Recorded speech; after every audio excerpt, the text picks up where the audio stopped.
서 있는 곳 어디서 하나님을 예배합니다. 하나님을 예배합니다. 내 영혼 거룩한 내 영혼 거룩한 은혜를 향하여 내 마음 완전한 하나님 향하여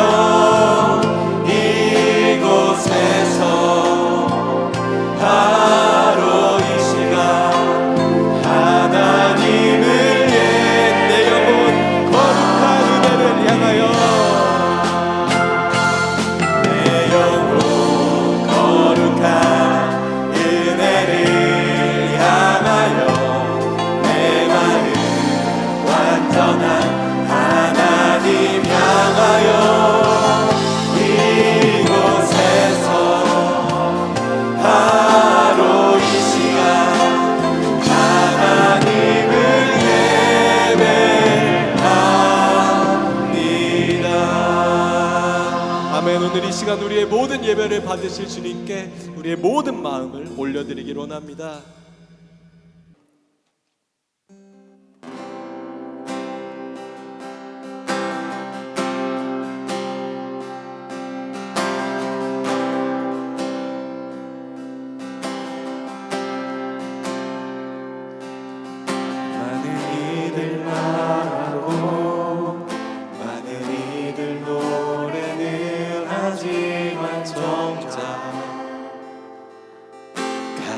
않는 길 두려운 생각보다 많이 힘들고 험한 길보다 그저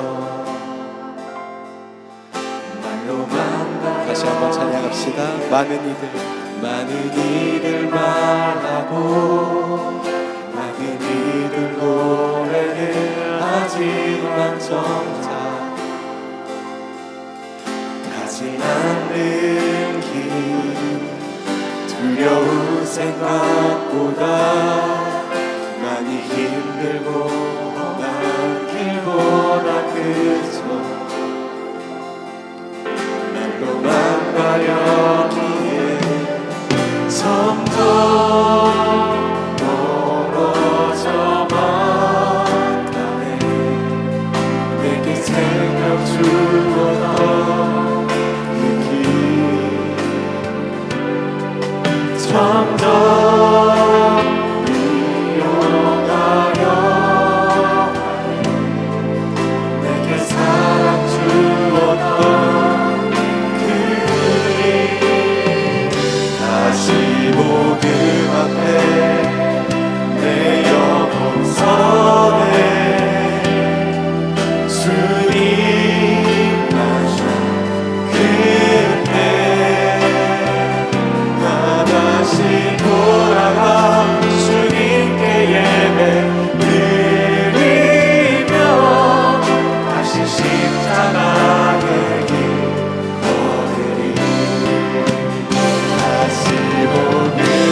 예배되게 우리를 사용하소서. 진정한 부흥의 날 오늘 임하도록 우리를 사용하소서.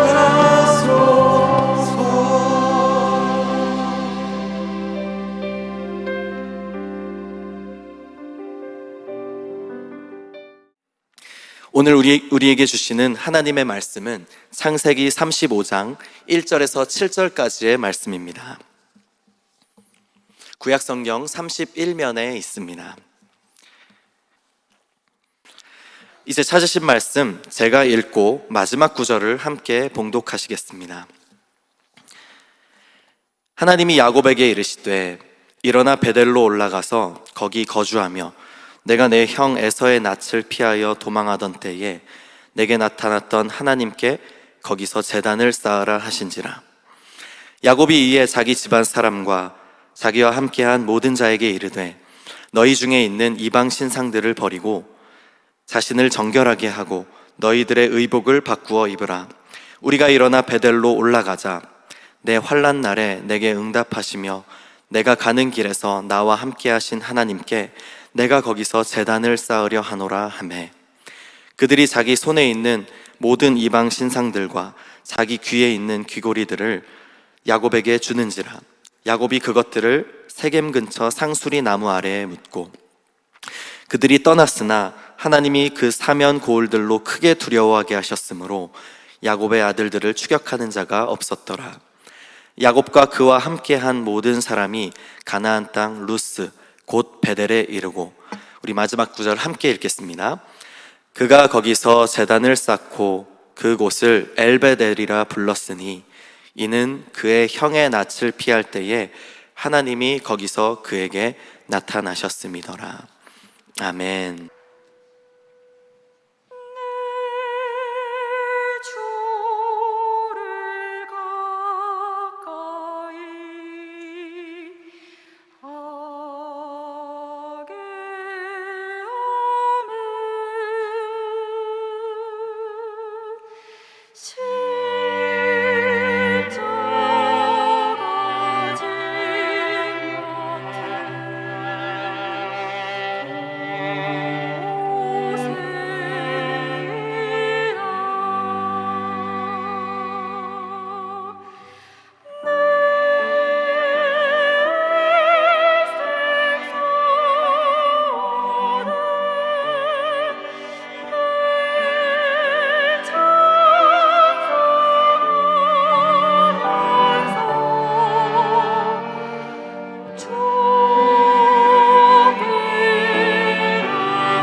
베델에서 베델까지라는 제목으로 하나님 말씀 나누도록 하겠습니다. 우리 성도님들께서는 혹시 옛 추억이 담긴 오래된 어떤 기록물이나 타임캡슐 같은 것들을 혹시 가지고 계신 적이 있으셨습니까? 제가 최근 저희 본가에서 드디어 제 짐 정리를 조금씩 하게 되었습니다. 결혼한 지 4년이 지나가는데 이제야 본가에 있었던 저의 짐 정리를 조금씩 하고 있습니다. 잠언 10장 26절 말씀에 이런 말씀이 있습니다. 게으른 자는 그 부리는 사람에게 마치 이에 식초 같고 눈에 연기 같으니라 라고 하셨는데, 제가 얼마나 저희 부모님 이에 식초가 되었고 눈에 연기가 되었는지 모르겠습니다. 저의 옛 기록들을 정리하며 찬찬히 살펴볼 기회가 있었습니다. 어린 시절부터 꾸준히 신앙생활을 하며 하나님 앞에 참 순수하고 진실했던 그런 기록들을 찾아볼 수가 있었습니다. 군대에서 제가 늘 가지고 다니면서 하나님께서 역사하셨던 그런 간증들을 기록했던 수첩들과, 또 청년 시절에 하나님의 말씀을 들으며 정리하며 적었던 그런 정리했던 노트들, 그리고 교회 공동체와 함께 말씀 듣고 기도하였던 오래된 수련의 사진들, 마치 타임캡슐을 발견했던 것처럼 이 옛 기록들을 통해 그때의 하나님 앞에서 뜨거웠던 그 열정을 다시금 보고 느낄 수 있었던 것이죠. 이처럼 하나님과의 진실한 고백이 담긴 어떤 기록이나 어떤 표지들은 우리의 믿음과 신앙을 다시금 되돌아보게 합니다. 그리고 위태로운 우리의 삶의 방향이 있었다면 다시 점검해 보게끔 하고 처음 마음을 다시 갖도록 우리를 돌이키게 해주는 것 같습니다. 요한계시록 2장에 에베소 교회에게 보내는 서신에서도 예수님께서 말씀하시길, 너희가 어디서 떨어졌는지를 생각하고 회개하여 처음 행위를 가지라 라고 말씀하십니다. 첫사랑의 고백을 다시 되새겨서 처음 마음을 회복하시길 우리 주님께서 촉구하시는 것이죠. 오늘 우리가 함께 살펴볼 야곱의 인생은 전반부와 후반부 두 부분으로 나눠볼 수가 있습니다. 야곱의 이야기가 중심이 되는 전반부와 그의 아들 요셉을 낳은 이후에 요셉의 이야기가 중심이 되는 후반부입니다. 오늘 우리가 읽은 본문은 그 중간쯤에 위치하는 본문입니다. 그가 요셉을 낳은 후 하란을 떠나서 다시 베델로 올라가게 되는 본문인 것이죠. 오늘 우리는 야곱에게 매우 특별했던 이 베델을 주목해보며 야곱을 이스라엘 되게 하셨던 그 놀라운 은혜를 함께 묵상해 보길 원합니다. 오늘 말씀을 통해 우리의 잊었던 옛 열정을 다시금 회복하고 하나님 앞에 가장 순수했었던 그 처음 마음을 다시 회복하는 그런 귀한 시간 되길 원합니다. 야곱의 인생을 살펴보면 참 흥미롭습니다. 성경에 등장하는 인물들의 스토리 중에 한 사람에게 이렇게 긴 내용을 기술하고 있는 본문도 아마 드물 것입니다. 그는 탄생부터가 예사롭지 않았는데요, 쌍둥이 형이었던 에서의 발 뒤꿈치를 잡으며 시작합니다. 팥죽 한 그릇으로 형 에서의 장자권을 빼앗기도 하였고, 그리고 연로한 아버지 이삭을 속여서 장자의 축복까지도 빼앗았던 그런 욕심 많았던 그의 모습을 볼 수가 있습니다. 야곱은 마치 여우처럼 약삭 빠르고, 그리고 형 에서는 마치 곰처럼 둔했던 그런 기질이었던 것 같습니다. 야곱은 그것을 잘 이용해 먹었던 것이죠. 하루 이틀도 아니고 점점 쌓여져 가던 형 에서의 이 분노가 폭발해서 야곱을 내가 죽여야겠다, 야곱을 죽이고자 하였고, 야곱은 이 에서의 살기를 피해서 외삼촌 라반이 거주하는 하란으로 도망하게 됩니다. 자신의 고향 브엘세바를 떠나서 하란으로 가는 길은 멀고도 험하고 참 처량했습니다. 급하게 고향을 떠나기도 하였고요, 그리고 길에서 유숙하면서 돌을 가져다가 베개로 삼은 것을 볼 때에 야곱의 처지가 어떤 형편이었을지 잘 설명해 줍니다. 브엘세바에서 하란까지의 여정은 지리적으로 약 800km나 되는 먼 길이었습니다. 제가 군대에 처음 입대했을 때 17사단 훈련소에서 50km 야간 행군을 했던 기억이 납니다. 산길을 따라 오르내렸고, 그리고 평지를 걸을 때에는 발에 물집이 잡혀서 참 고생하고 애먹었던 그런 기억이 납니다. 시간도 정말 많이 소요가 되었고, 무엇보다도 체력이 너무너무 힘들어서 중간중간에 잠시 쉬었다가 다시 출발하고, 또 이제 지휘관에 따라서 잠시 또 쉬었다가 또 출발하기를 반복하면서 이 훈련을 완수했었던 그런 기억이 있습니다. 야곱은 대한민국 육군이 아니었기 때문에 하루에 50km씩 걸어간다는 것은 아마 쉽지 않았을 것입니다. 광야의 뜨거운 이 열기도 한몫했겠죠. 그래서 추측해보기로 야곱이 하루에 한 30km에서 한 40km 정도 걸어갔다고 했을 때에 약 20일 이상 걸리게 되는 긴 여정이었다고 할 수 있습니다. 제가 어제 말씀을 준비하며 지도 앱으로 이렇게 거리를 측정해 보니 우리 신용산 교회에서 부산 자갈치 시장까지의 거리가 고속도로로 약 400km 정도 나오더라고요, 길이가. 그래서 이 거리를 왕복해서 걸어서 다녀오는 여정이라고 생각하시면 야곱의 이 여정이 얼마나 먼 길이었는지를 조금이나마 실감나게 우리가 이해해 볼 수 있을 것 같습니다. 그가 하란으로 가는 여정 중에 밤이 늦어서 어느 한 곳에서 유숙하고자 돌베개를 가져다가 잠이 들게 되었습니다. 야곱은 그날 밤에 꿈에서 놀라운 광경과 함께 하나님의 약속의 음성을 듣게 되는데요.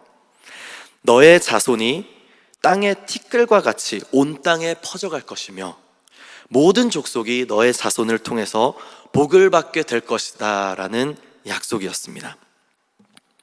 그리고 하나님께서는 야곱, 너를 결코 떠나지 않을 것이며 내가 어디로 가든지 너를 지키며 다시 이 땅으로 돌아오게 할 것이라는 약속의 말씀을 하나님께서 주십니다. 잠에서 깨어난 야곱은 너무나 놀랐고 두려운 마음이 들었던 그는 자신이 베고 잔 돌베개를 기둥으로 세워서 거기에 기름을 붓고 이곳의 이름을 베델이라고 지칭하게 됩니다. 야곱에게 이날의 사건이 특별했던 것은 그가 처음으로 하나님을 직접 배움는 사건이었기 때문에 그렇습니다. 야곱의 꿈속에서 말씀하신 하나님께서 자신을 이렇게 나타내고 계세요. 나는 여호와니 너의 조부 아브라함의 하나님이요 이삭의 하나님이라. 그동안 아버지에게 또 할아버지에게 말로만 들어왔던 하나님을 이제 그가 직접 만나 뵙고 하나님의 살아계심을 인정하게 된 장소가 바로 베델이었다는 것입니다. 하나님이 나와 동행하신다는 약속의 말씀을 받았습니다. 나의 삶에 늘 함께 하시고 나를 지키실 것이라는 약속을 주셨습니다. 이 얼마나 놀라운 감격인가요? 우리에게도 혹시 그런 경험이 없으셨나요? 이제 누구를 만나도 무엇을 만나도 결코 두렵지 않게 담대하게 나아갈 수 있을 것만 같습니다. 하지만 그가 도착하게 될 하란에서는 결코 호락호락하지 않은 삶의 걸음이 펼쳐지게 됩니다.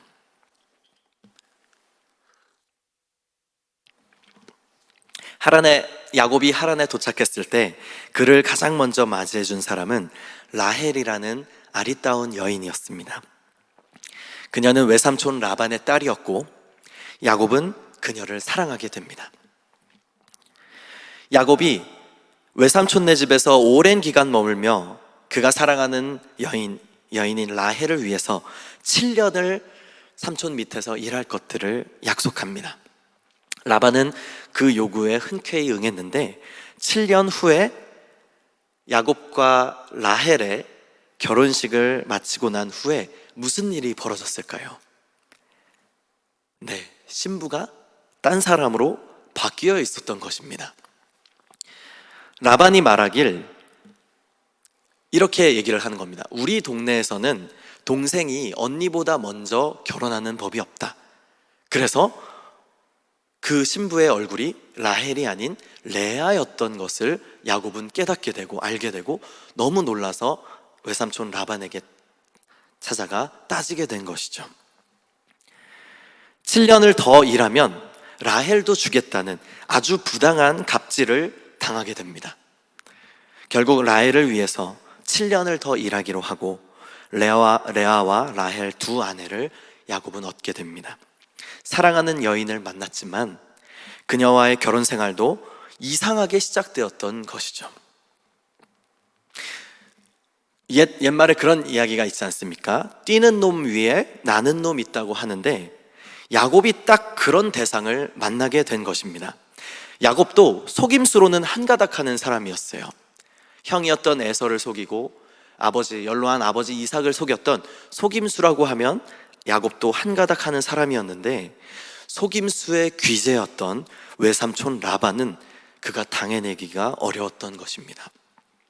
이후에도 품삯을 정당하게 주지 않고 여러 번이나 속였다는 그런 기록들도 볼 수 있습니다. 하나님께서 참 자신의 자녀들을 훈련시키시는 방법으로 더 강력한 적수를 만나게 하시는 이와 같은 방법도 사용하시는 것 같습니다. 그래서 야곱은 레아와 라헬 그리고 그녀들의 시녀인 실바와 비라를 통해서 많은 자녀를 낳는 축복을 얻게 되었는데 이 본문의 내용을 읽어보면 거의 자녀 생산 전쟁과도 같습니다. 본문의 내용만 보자면 야곱은 말 한마디 하지 못하고 여기저기 불려다닙니다. 굉장히 바빴던 야곱의 모습을 보게 됩니다. 오늘은 이리로 오시오, 오늘은 저리로 가시오, 합한 채로 당신을 샀으니 오늘은 이리로 오시오, 오늘은 여기로 오시오. 이렇게 야곱은 그의 아내들인 레아와 라헬에게 이리저리 불려다니는 그런 모습을 보게 됩니다. 자녀를 많이 낳은 것은 분명한 큰 복이지만 이 과정에서도 레아와 라헬이 서로 상처를 많이 받게 됩니다. 이들의 자녀들의 이름을 보면 알 수 있습니다. 르우벤은 이런 이름의 뜻을 가지고 있습니다. 여호와께서 나의 괴로움을 돌보셨습니다. 시므온은 이런 뜻입니다. 여호와께서 내가 사랑받지 못함을 들으셨습니다. 단, 하나님이 내 억울함을 푸시려고 내 호소를 들으셨습니다. 납달리, 내가 언니와 크게 경쟁하여 이겼다. 이런 이름의 뜻을 자신의 자녀들의 이름에 부여하고 있는 모습들을 보게 됩니다. 잘 보면 참 독특하게도 이 자녀들의 이름을 지을 때에 낳는 족족 레아와 라헬이 그 이름을 다 짓습니다.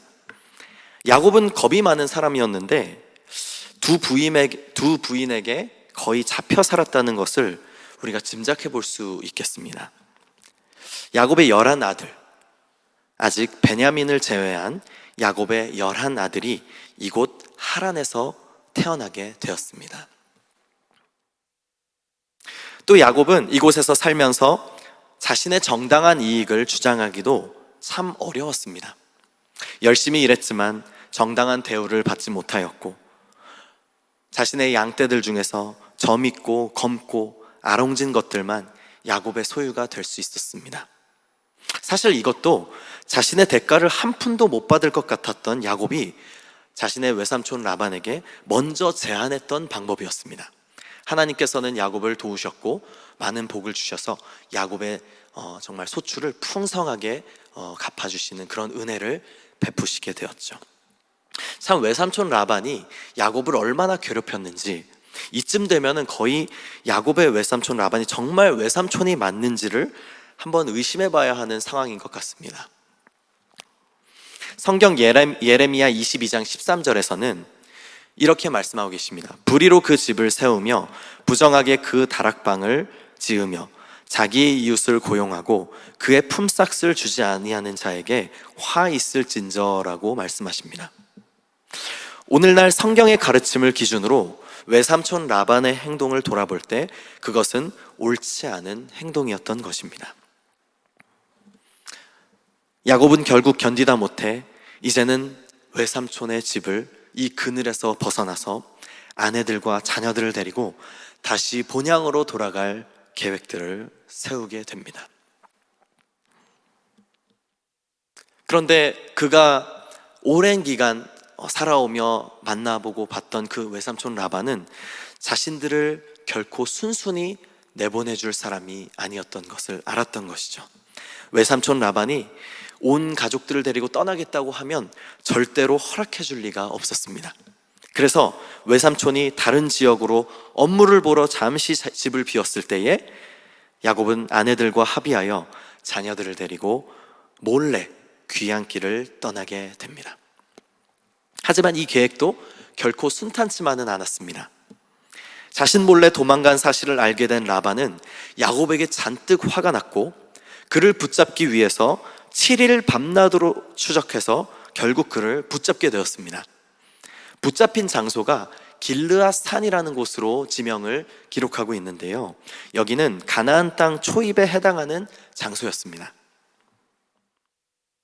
이로 볼 때 야곱도 사력을 다해서 도망친 것이고 라반도 죽을 힘을 다해서 쫓아온 것입니다.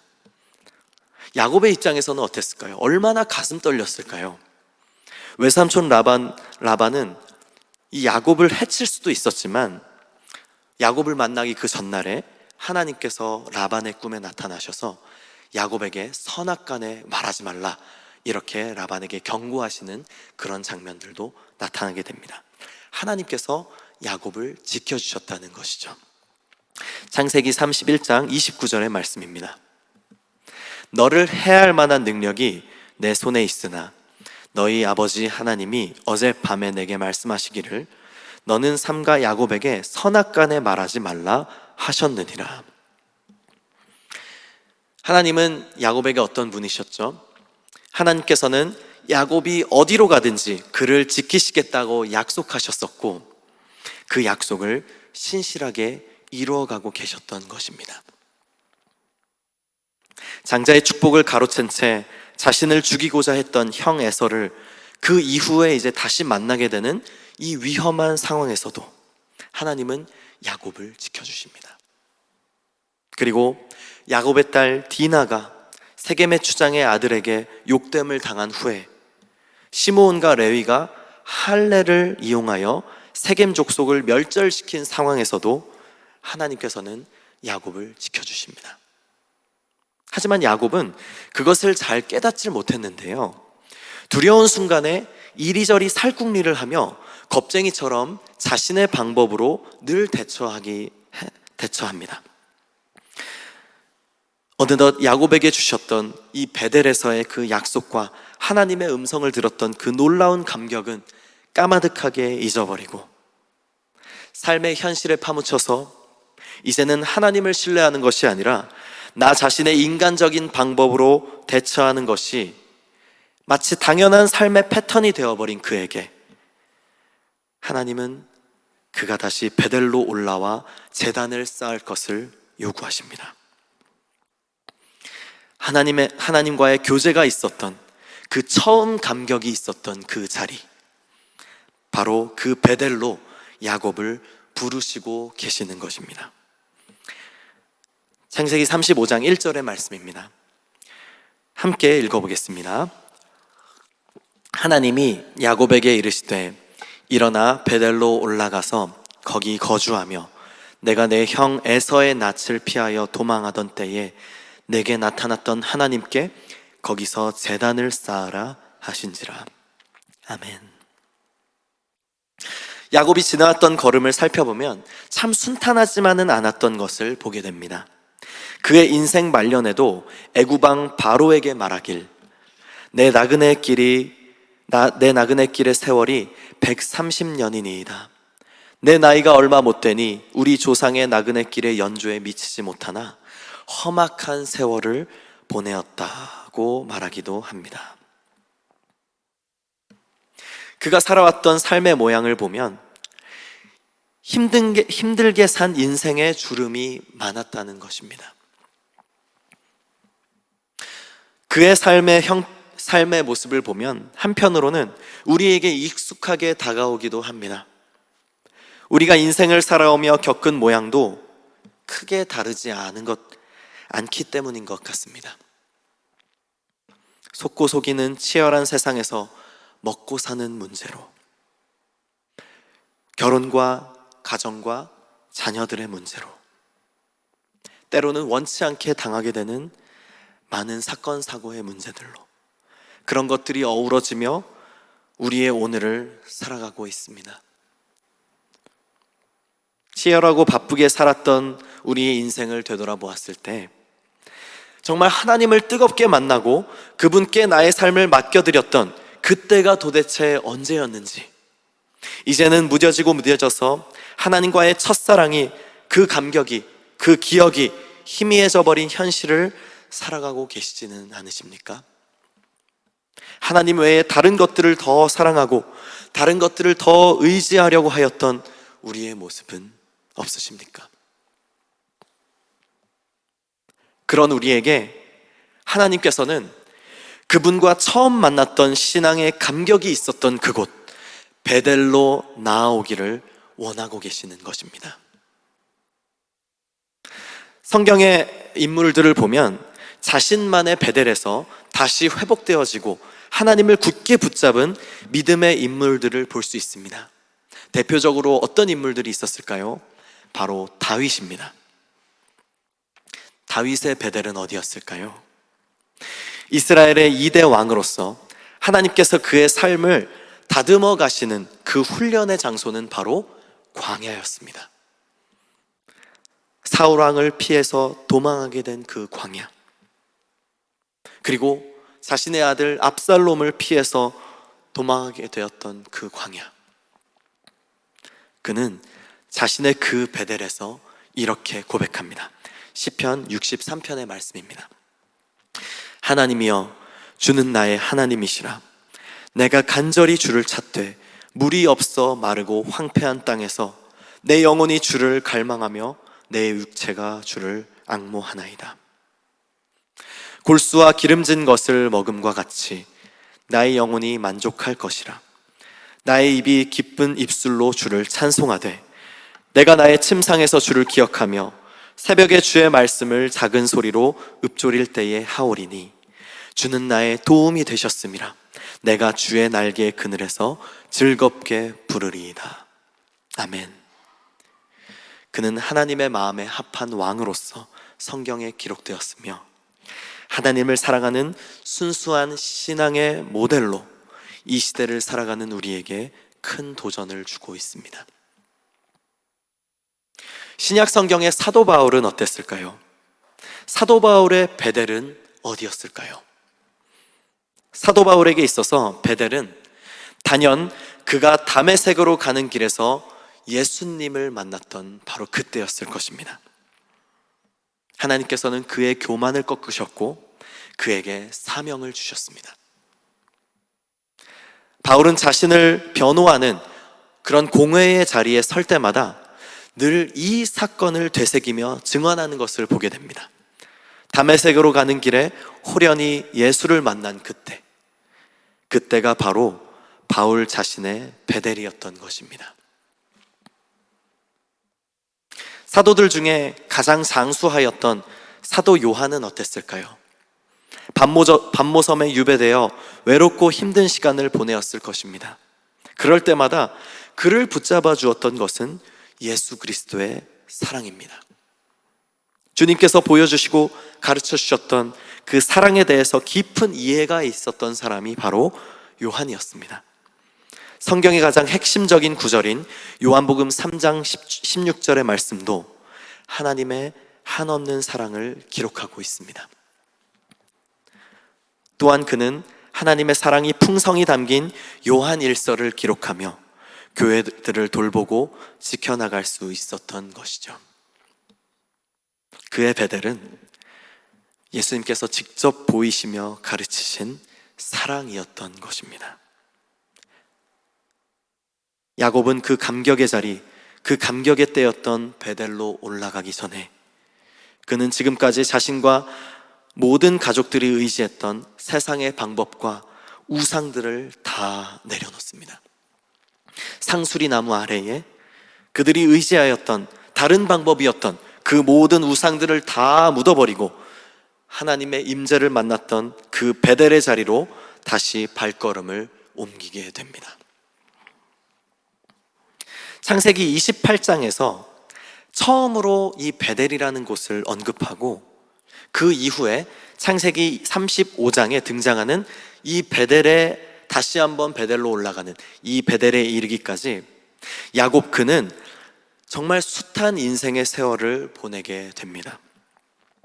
각종 세상의 문제들로 쉼없이 달려왔던 그의 분주한 삶 속에서 잊혀졌던 신앙의 열정이 이제 베델에서 다시 뜨겁게 회복되어 그의 이름은 속이는 자라는 뜻의 야곱이 아니라 하나님의 택함 받은 백성 이스라엘이라는 것을 다시 한번 확증해 주시게 됩니다. 그 이후로 그는 자신의 인생 후반부를 마주하게 되고 베델에서 붙잡았던 주님과 함께 숱한 세월을 끝까지 완주할 수 있게 됩니다. 사랑하는 성도 여러분, 하나님께서는 우리를 결코 포기하지 않으십니다. 우리의 그 베델을 지금도 기억하고 계십니다. 주님께 뜨겁게 기도하며 열방을 품었던 주님과의 첫사랑의 감격이 있었던 그때, 가진 것이 하나 없어도 나를 먹이시고 입히시고 나를 돌보시고 계심을 경험했었던 그때의 고백들, 두세 사람이 모인 곳에 주님께서 계신다는 그 믿음 붙잡고 서로 함께 모여서 주님께 뜨겁게 기도하였던 바로 그곳, 나의 눈물이 있고 나의 감격이 있고 나의 간증이 있는 그 베델로 우리가 다시금 나아가기를 주님께서 원하고 계신다는 것입니다. 우리가 그 베델로 담대히 나아가는 우리 모두가 되시기를 축복합니다. 하나님께서는 우리를 결코 포기하지 않으셨고 우리를 그 베델의 자리로 지금도 부르고 계시는 줄 믿습니다. 우리의 베델은 어디입니까? 오늘 함께 기도하실 때에 우리를 부르시는 그곳으로 나아가는 이곳에 모인 모든 주님의 권속들 되시길 축복합니다. 함께 기도하겠습니다. 사랑의 아버지 하나님, 감사합니다. 오늘 이 귀한 말씀을 통해서 정말 주님을 처음 만났던 그 첫사랑의 고백을 다시 한번 되새겨보게 하시니 주님 감사합니다. 때로는 이 삶의 형편 때문에 여러 가지 어려운 그런 삶의 상황과 환경으로 인해 정말 주님 앞에 그 신실하고 진실했던 우리의 신앙이 무뎌지고 넘어졌던 그런 우리의 모습들이 있다면 주님, 그런 우리를 불쌍히 여기셔서 오늘도 우리를 결코 포기하지 않으시고 우리의 베델의 그 자리로 우리를 부르시고 계시는 줄 믿습니다. 우리가 감사의 고백으로 다시 한번 힘을 내어서 주님께서 부르시는 그 베델의 감격이 있는 그곳으로 우리가 발걸음을 옮기는 신용산의 모든 성도님들 되시길 주님께서 인도하여 주시옵소서. 감사드리며 예수 그리스도의 이름으로 기도드립니다. 아멘. 주 예수 그리스도의 은혜와 하나님의 사랑과 성령의 교통하심이 우리를 다시 베델로 부르시는 주님의 음성에 순종하여 우리가 잡고 있었던 헛된 우상과 이미 익숙해져 버린 세상의 방법을 이제는 믿음으로 거부하고 그 부르심에 순종하여 첫사랑의 감격이 있는 그 베델로 다시 나아가길 원하는 이 자리에 모인 모든 성도들에게 지금부터 영원까지 함께 있을지어다. 아멘.